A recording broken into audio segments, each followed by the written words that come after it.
Hello there, everyone. My name's Andrew. And I'm Kassy. And this is the Culips English Podcast.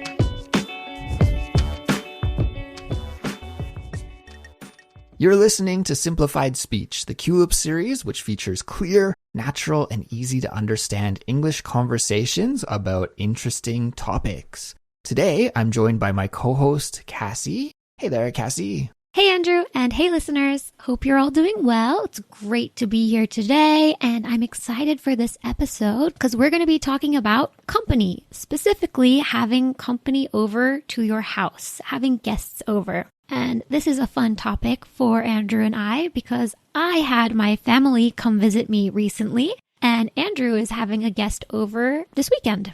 Yeah, exactly. So I think we both will have things to talk about, Kassy, you with your experience and me anticipating my experience. Just before we get further into this episode, maybe we should talk about this word company, because I have a feeling like if I were talking with my wife, who is also an English language learner, and I use this word company, she would immediately think about her office. She would think of that kind of business context for the word company. What do we mean in this context, though? Because we're not talking about work or the office or business or anything like that. What does company mean in this kind of situation? To have company means to not be alone, to have like a companion, a friend. So to have company over is to have people that are not usually living in your house come visit.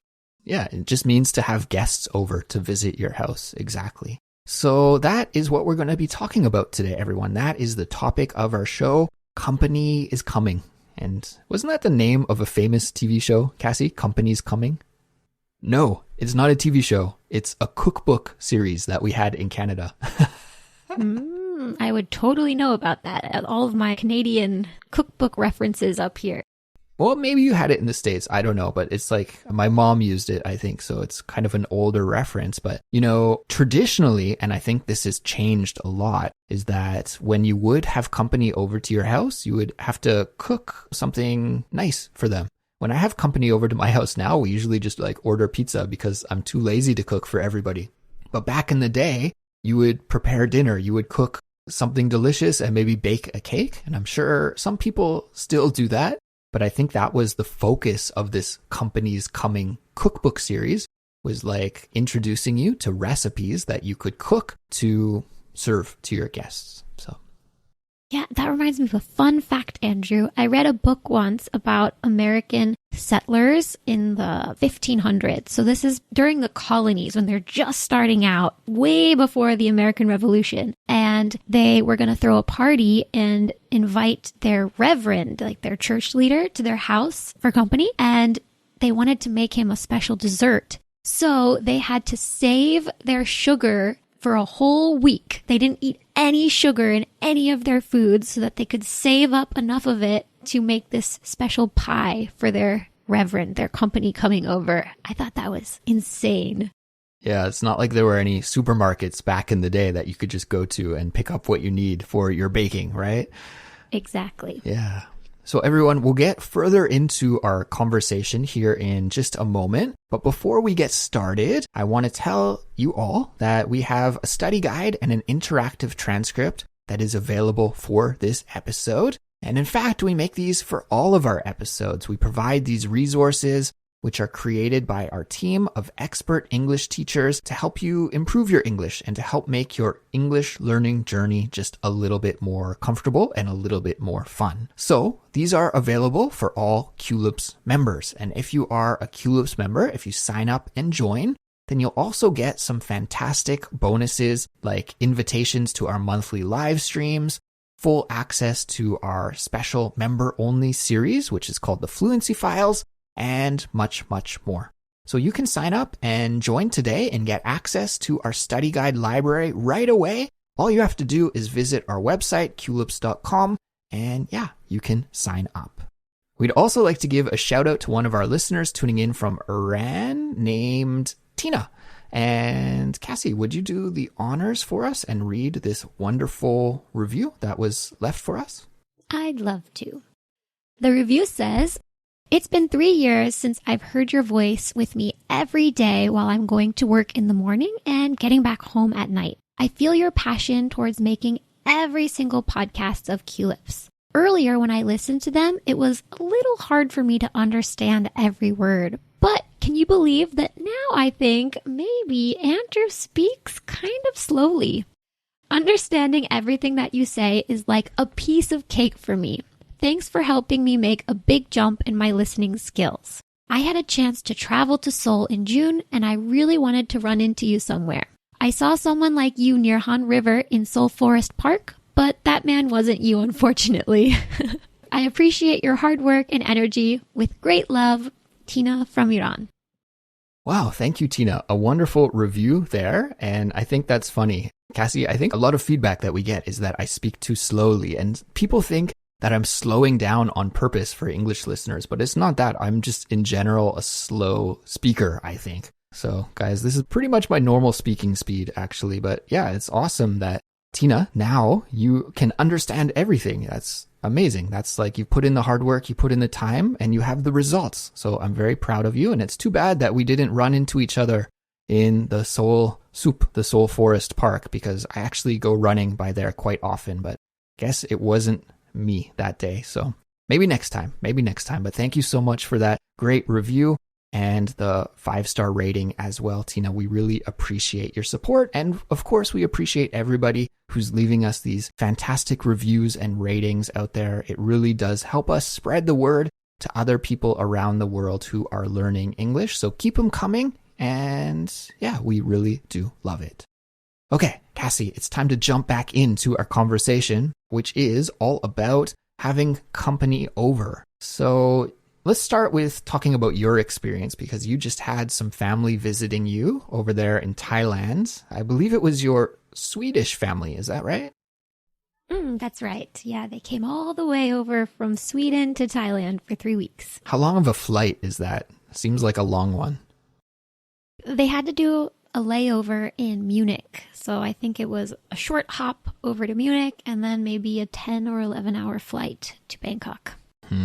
All right. So did they stay with you at your home?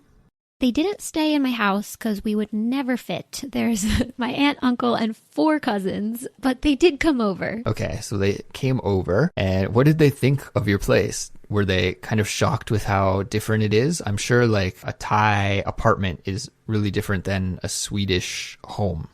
Yeah, they thought it was nice. They thought it was interesting that I live in an apartment on the 9th floor and I have a swimming pool right above my apartment. They like that. I actually have a funny story about them coming over. So usually if guests come over, I like to do 2 things. 1, I like to prepare snacks that they can snack on when they're there. And 2, I don't usually light candles or anything, but I would like my house to smell fresher. I don't have any candles here because I don't usually burn them. So I decided to make like a stovetop natural candle. I don't even remember what the name is called, but it's like when you boil water that's infused with fruits and spices. So you could put like some orange peels in there and some cinnamon and ginger or something, and it will make the house smell orange cinnamony. So I tried to do that and it worked at first, but I totally forgot about it. And I went to do something else for like an hour and I didn't add more water. And the whole thing just like burnt to a black crisp on the bottom of the pan. And the entire house smelled like smoke. And oh, it was awful, Andrew. That's hilarious. You got exactly the opposite effect that you originally wanted. That's too bad. Exactly. So I had to open all the windows and all the doors and I had to throw away the pan. There was no saving it. It was so funny. But yeah, what not to do when company comes over. That's the number 1 right there. I can sympathize with, wanting your house to smell fresh and be an inviting place that people want to spend time in. But yeah, a burnt smell, smoky smell is not the effect that you want to go for, I'm sure. You're lucky you didn't burn the place down. Oh my gosh. I know, right? I was so dumb. But the snacks went over well. And my family said they couldn't really smell the burnt smell that much. So that was good. Maybe they were just being polite though.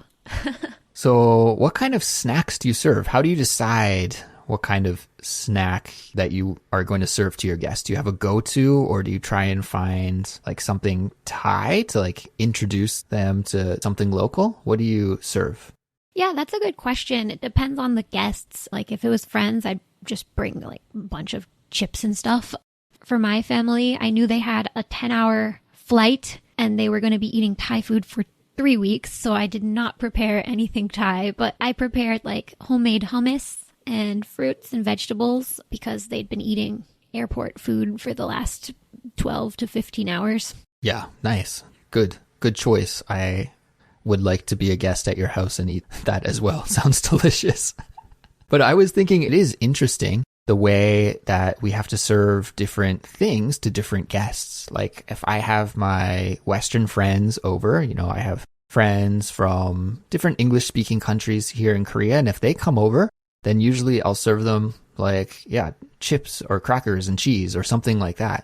But if my Korean friends come over or my wife's family comes over, then it's totally different. Then it's like tea and fruit. And the fruit is like the big one to serve. So it's interesting that different kinds of snacks that you serve depending on the guests that you're going to have. Yeah, that's right. I don't know about you, Andrew, but I love preparing foods for people. This trip was a little rushed, but usually if I have a bigger kitchen, like when I lived back in Korea, I would bake a whole bunch of things, like maybe homemade bread and then some cookies. This time I did make hummus, but maybe I would prepare some sort of cheese dip or appetizer of some sort. That's one of my favorite parts about inviting company over is to be able to cook for them. Even if it's not big things, if it's just small things, that still brings me a lot of joy. How about you? You like cooking for your guests? I like cooking. I think I'm like okay at cooking. Not amazing, but not terrible. But yeah, I just think of like maybe last year, my wife's parents and my brother-in-law and his family came over. And my wife is like, "Oh, Andrew, you should make your banana bread for my family. They'll love it. You're such a good baker and good at making banana bread." So she really stroked my ego, and to stroke somebody's ego means to make them feel good about themselves, right? So my confidence was at an all-time high. I was like, yeah, I'm going to do it. So I made banana bread to serve to my wife's family, and they all ate it, but they weren't like in love with it. It's like one of those situations where they all take like a little piece and there's still, 2/3 of the banana bread left over at the end of the dinner, because we had it for dessert. So I was kind of like, they don't love it. They said it was delicious, but if it was really delicious, I think it would have all been gone. So yeah, I don't know. That kind of thing stresses me out, to be honest, Kassy. I would rather just order some food, I think, to serve to my guests or go with a store-bought snack. Then I don't have to feel stressed out about, satisfying everybody's particular tastes and making sure that my cooking is top notch. Yeah, that's true. And especially if you have to deal with, allergies or preferences from people that you're not super close with, then, getting a generic or variety of things is probably a better option. Mm-hmm. Kassy, have you ever had a bad experience with company? Like somebody that stayed at your house and broke something or maybe overstayed their welcome? We should explain that expression, to overstay your welcome. What does that mean, to overstay your welcome? To overstay your welcome means that you stay way longer than your host wants you to be there. For example, maybe your host was thinking that everybody would leave by 9 p.m., but you're still there hanging out on the couch at 10:30 or 11, and everybody wants you to go home. Yeah, exactly. And I don't know, Kassy, have you ever had that happen to you? Have you ever had a guest overstay their welcome? I'm a little bit of a homebody and I don't invite people over very often, but I can say growing up, my parents hosting parties or other family members, it wasn't necessarily people overstaying their welcome, but sometimes I wasn't close to the people that were invited and it was awkward. Like you have to make small talk with people that you don't really want to make small talk with. I think that's the hardest part about inviting company over. Yeah, for sure. That is difficult. I remember when I lived in Canada, when I was a university student, I lived in Victoria and I also lived in Montreal, and I would have just friends that would like come out. And, you know, when you're a university student, you have no money, right? So often my friends would come to visit me, or maybe come to visit my circle of friends, not just necessarily me, but they'd be in the city, and because they're broke and had no money, they'd just be like couch surfing. They'd go from one friend's house to the next friend's house. And yeah, sometimes, you know, it would be awesome. You'd have a friend come in for the weekend and they'd stay with you for a night and then they'd move to somebody else's house. But then sometimes you'd have these friends who would like roll into town and then stay for the summer or something. And they'd end up staying at your house, not like for the whole time. Like they'd go from friend to friend to friend, but they'd be like, oh, can I chill with you for a bit? And in your head, you're like, oh yeah, of course you can stay at my house. Like, you're my buddy, of course. And you're thinking maybe one night or two night. And then 4 nights later, you're like, okay, you know, when are you going to go home? Yeah, you know, I'm kind of busy. I got some things to do. So I've definitely experienced friends who have overstayed their welcome, not like in a malicious way, not in a rude way per se. It's maybe just a different alignment of values. But this was when I was in my 20s, and yeah, things were a lot more flexible back then. All right, Andrew, we've talked a little bit about my fiasco from a few weeks ago. How about for your upcoming visit? Who's your company and how are you preparing for their visit? Yeah, so I have just one guest, my friend Jimmy, who I've mentioned on the podcast before. He's the friend that I ran a marathon with back last year in the fall. And so Jimmy is coming to my house on the weekend, and he's staying, I don't know, Friday night or Saturday night. Can't remember. Gonna have to check the calendar so I'm prepared. But he's coming sometime soon, and he's just going to crash at my house. Originally, he was going to stay at a hotel. By the way, we're meeting up just so we can hang out, and we're going to do some running together. We're kind of running buddies, so that's our plan. But he lives out of town, so he's coming to town. We're going to meet up. We're going to go running, and he was going to stay at a hotel. But I was like, save your money, man. You don't have to stay at a hotel. But he was like, no, I'm going to do that. It's more comfortable for you guys. I don't want to impose. And to impose means to burden your host, right? You make your host feel uncomfortable, like they have to take care of you, they have to clean for you, they have to give you a place to sleep. He said, I don't want to impose, I'm just going to stay at a hotel. I said, okay, well, if you feel that way, that's fine. I don't care what you do, but just so you know, the offer is open. And if you'd rather just stay at my house, then that's totally cool. And in fact, I've stayed at Jimmy's house a few times when I've visited where he lives. So of course, I want to repay that favor, right? Like he let me stay at his house. Of course, he's welcome to stay at my house as well. However, I live in a very tiny house and we only have one bedroom and we have no guest bedroom or no really good place to sleep other than the living room floor. So I did have to say, you know, of course you're welcome to stay here. And I do have a little blow up air mattress that you can sleep on. But if you are one of those sensitive sleepers who doesn't do well on a hard surface like the floor, then I wouldn't recommend it. I would recommend the hotel. And one of our other mutual friends has slept on my blow up air mattress before. And he said it was the worst sleep of his life. So I also gave Jimmy that warning. However, I sleep really well on the floor and really, really well on that little blow-up air mattress. So I said, you know, your mileage may vary. And when we type that out on the internet, because we were just chatting back and forth, or when you're texting with somebody, you would write YMMV. Your mileage may vary. That's a slang expression that just means everybody's experience is different. So I had a great sleep on that mattress.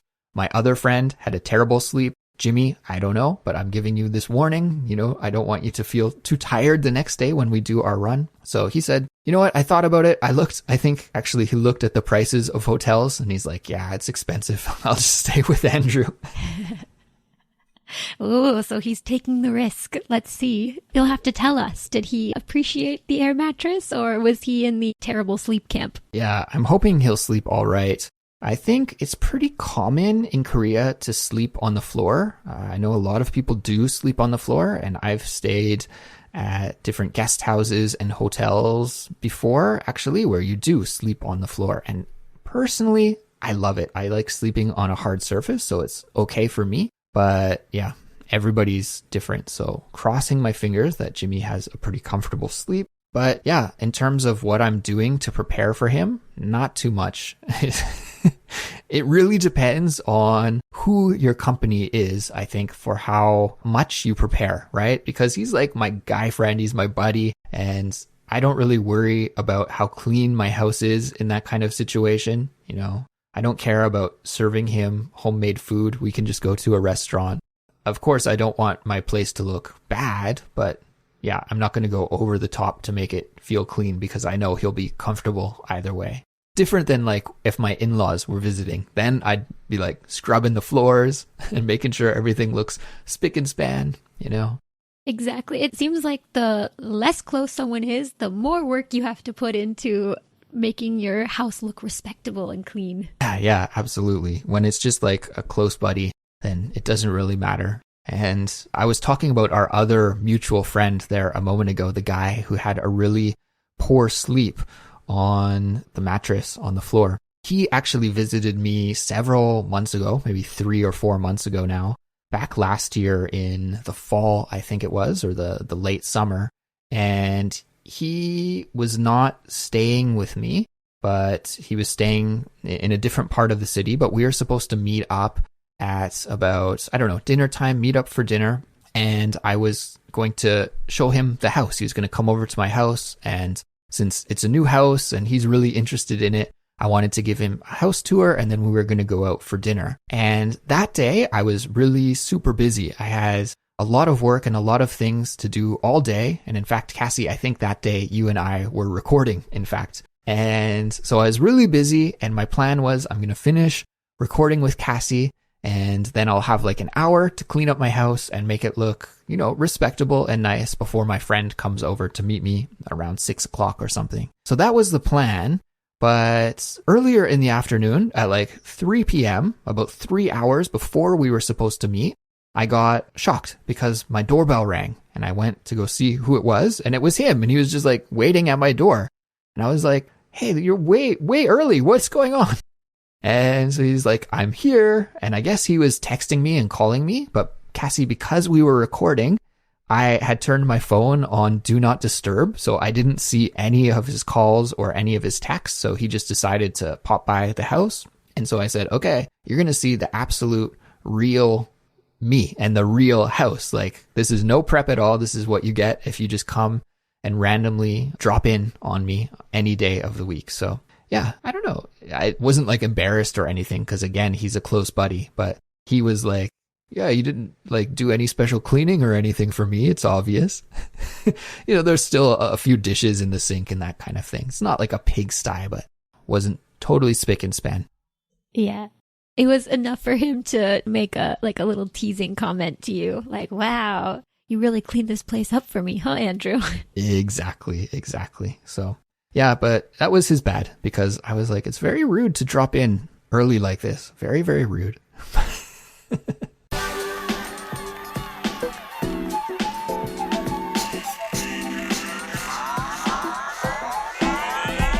Okay, Kassy. Well, I think this is a nice place to pause our conversation, and that will bring us to the end of the episode for all of our regular listeners who are listening to us on the podcast feed. Of course, we want to thank everyone for tuning in and studying with us today, and we hope that you found this lesson useful for improving your English skills. We were able to create this lesson for you because of our awesome member community. And without our members, Culips wouldn't exist. So just to say thank you to our members for their support, Kassy and I are going to unpause the conversation and keep it going for a little while longer in the ad-free version of this episode. And as a Culips member, you can easily access the ad-free version of the episode by logging into your Culips account and going to the dashboard. So if you're a member listening to this version right now, guys, you have extra content for you as a member that you can get on the website. And if you're not already a member, consider joining to gain access to our helpful study guides and transcripts, fun bonuses, and to support the work we do at Culips. You can also support us by following us on Instagram or YouTube, telling your friends who are learning English to check Culips out, or by leaving us a 5-star rating and a positive review on your favorite podcast app. We'll be back soon with another brand new episode, and we'll catch you all then. Goodbye. See ya!